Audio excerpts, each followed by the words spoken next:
Africa. Tell your neighbor, Africa. You don't regard and you don't respect your own. I said you don't regard and you don't respect your own. I'm writing a book. Africa, stop begging outside Africa. We are beggars. You'd never believe that you can go outside the country and bless them with little you have, but you want to collect from them. This is why we are what we are, beggar. One of the big secrets of me, I want to share with you.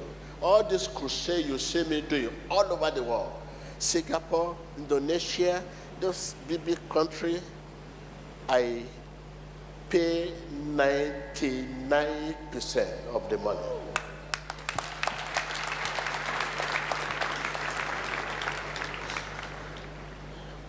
When we are invited to crusade in America, in Singapore, I'll say, how much is the stadium?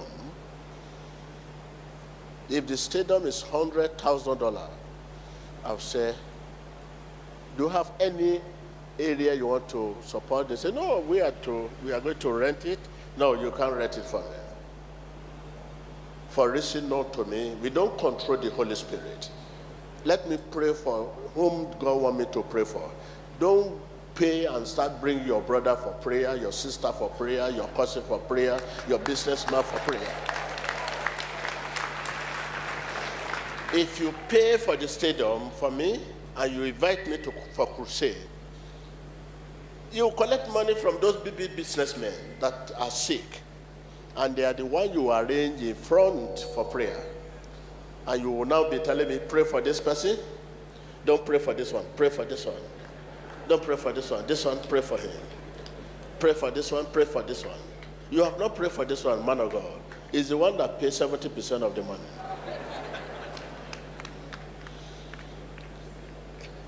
God cannot cooperate or support such arrangement. Or you are telling me I should come out 8 a.m. when the Spirit of God says I should come out 10 a.m. and you are now saying I should come out 8 a.m. My accommodation, I don't let them know where I'm going to lunch. After the crusade, you can know where I'm living, but during the crusade, I will not allow you to come to me. You organizer, you cannot see me until after the crusade. The last day of the crusade, I will call them and say, follow me home. I'm sorry for not showing me where I'm living. I will enter your country with money, and I will go out of the country, and I will not take your money out of the country. It's a rule and regulation, because the grace is not for sale. My joy is to see people healed. My joy is to see people blessed. Amen. My joy is to see people delivered. Amen. That is my money. Each person that is delivered is more than $20,000. Okay, imagine in each crusade, almost 500 people delivered. 500 times $20,000. That is the money God gave me. $20,000 times 500, it's a huge money, which is more than this money you're talking about. The joy to sleep, joy. You need to know what it means if God used you to heal people. If you know what it means, if God used you to deliver people, you will want to be deliver people all the time.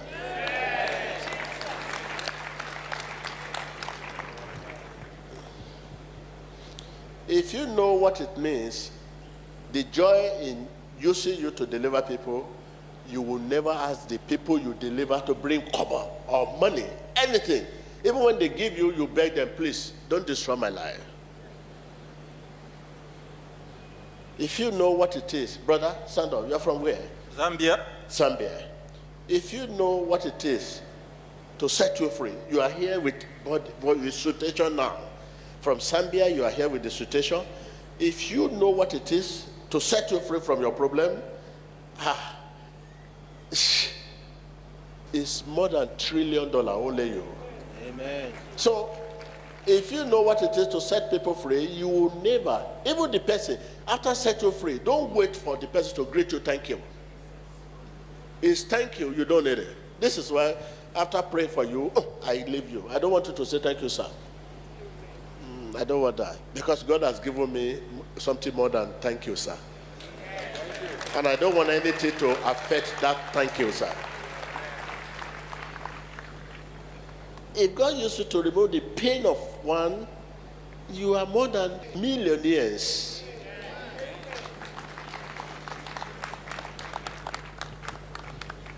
You people believe that your reward is money. No.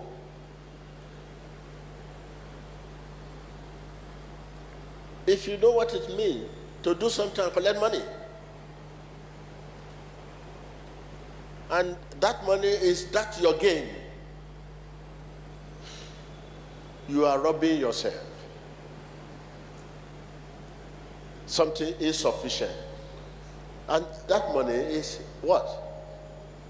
Insufficient. Cannot help you. It cannot give you peace. The money cannot give you peace. If the money can give you peace, many of you will not be here today. That is why you just see me at the Kotoegbe. Since I started, this is just a Kotoegbe branch.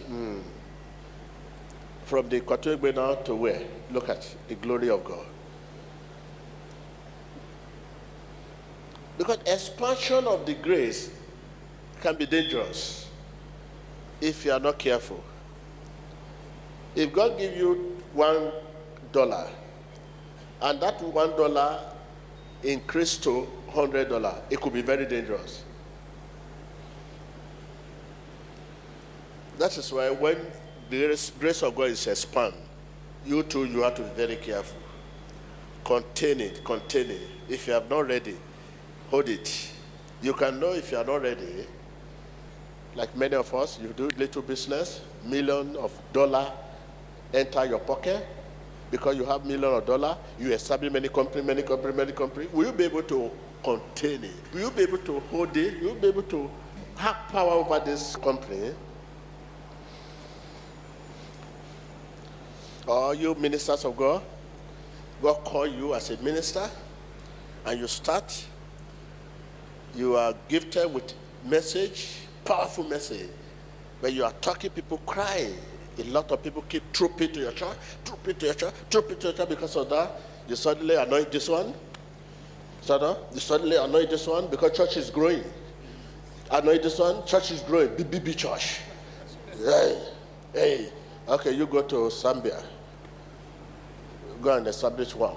You go to Cotonou. Go to London. Go to America. Go to the... It could be dangerous because of expansion. You can contain that. If you know the expansion is becoming, that is it. You may be seated, sir. Yes. When I started, the ministry was booming. Branches here. I said, I just said, please, can you close that branch for God's sake? Because I know I will not be able to stand,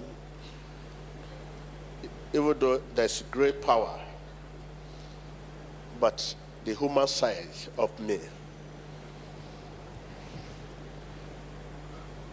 I have no anointing to give you. It's God that anointed. Suddenly, in hurry, because churches grow, I anoint you. Maturity needs time and experience. No matter the mighty power God gives to you, you need to mature over time.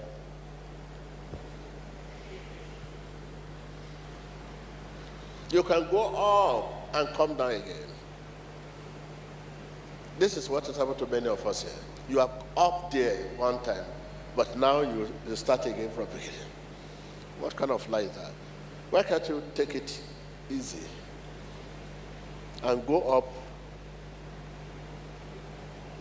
in the season by obeying season? Dry season, rain season, just go up by season. But go up, down again. We serve God with our life. Tell your neighbor. But you believe you serve God with the Bible. you read Bible, you serve God with the Bible. Jesus said this, Jesus said that, Jesus said. You are forgetting even your life. That you have to serve God with your life, not only the Bible. That's what the Bible says. You seem to forget to serve God with your life. Do you know your life preach better, not your mouth? If you are telling me Jesus is Lord, Jesus is Lord, Jesus is Lord, that one is not strong. Let your life say it.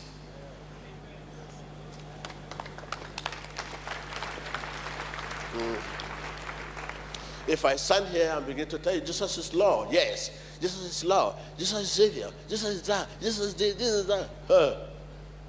But your life can preach better. Your life, mere looking at your life and your life and your life, it can preach better. Better sermon. Say, my life can preach better sermon. I can't hear you. I can't hear you. So, does your life preach? But it is your mouth that preach, not your life. Look at me. Without even talk. If you just walk out and say, okay, who is this man? Go on YouTube, on YouTube. Me, look at it. I traveled to Israel, I was telling you people. They were telling me I should not talk. They know me. They were telling me what I'm doing. And they can see this is what they are talking about in Nazareth, Capernaum, and all others. I was glad. I was looking at them.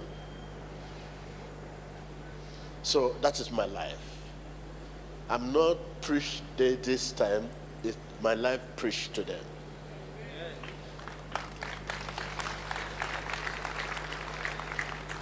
God's time is the best. What you have just seen, whatever decision of God, I have no life of mine. If the Lord say yes, who I am to say no? God has a purpose of sending me to your midst. There's a purpose of sending me to your midst. Yes. At the same time, there's a purpose of taking me to Israel. Maybe God wants you to appreciate me better. God of Tibijoshua better. By the time you want to see me, you have to pay the ticket, fly to Israel, and go there to see. You appreciate it better. And you know, right from the beginning of this ministry, is the ministry that most persecuted in the world. The most persecuted ministry. And who are the people persecuted in ministry? My people, Africa. I take it back again. This ministry is the most persecuted ministry in the world. There's no name my people have ever called. And there's nothing they have never done. Strange thing.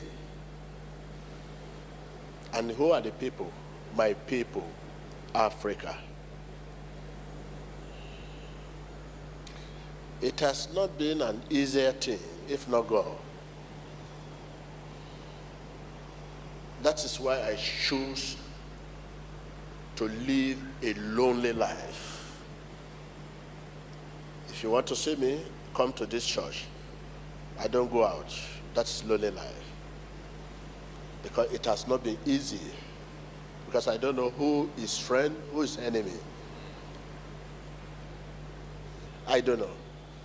I would have loved to come to your wedding, your ceremony, inviting me, sitting on the table, eat rice, chicken, But I don't trust anyone anymore. To talk less of eating in your house. But yet, I'm always in your midst, right from the beginning of the ministry. This 30 years of the ministry, I have been always with you people. If I go for revival, after the revival, I came back. I don't miss you people. I love you people. Upon the persecution and hatred and all, I decided to love you, to take the path of love. You show hatred, I show love. But I want to say something. I love you so much. And I will always stand for the path of love. Anytime you pray, remember Africa in prayer. Many heroes, many great people, they have chased them out of Africa. What has happened to me right from the beginning of the ministry is enough to chase me out of this country. No, it has never happened to any minister of God in this world. What has happened to me? Mention any ministers of God it has happened to. No. In this world, no ministers of God. But no, I'm still in your midst. And they were enough to chase me out of Nigeria, Africa. But I will go for revival. And always revival, you see the stadium full. The country, minister, all of them gather. But I'm not carried away by that. After the crusade, back to home, back to Africa, where I've been persecuted, where I want to be killed, to be destroyed, back home all the time. I live where I'm not celebrated. Where I'm celebrated, I left. I'm celebrated all over the world there, but I left the place. But where I'm not celebrated is where I'm living. I want to pray with you, put this in behind you so we can move forward. I'm only expressing the happening, the journey so far. Okay. You bow down your head and ask God to give you a hearing heart. A hearing heart.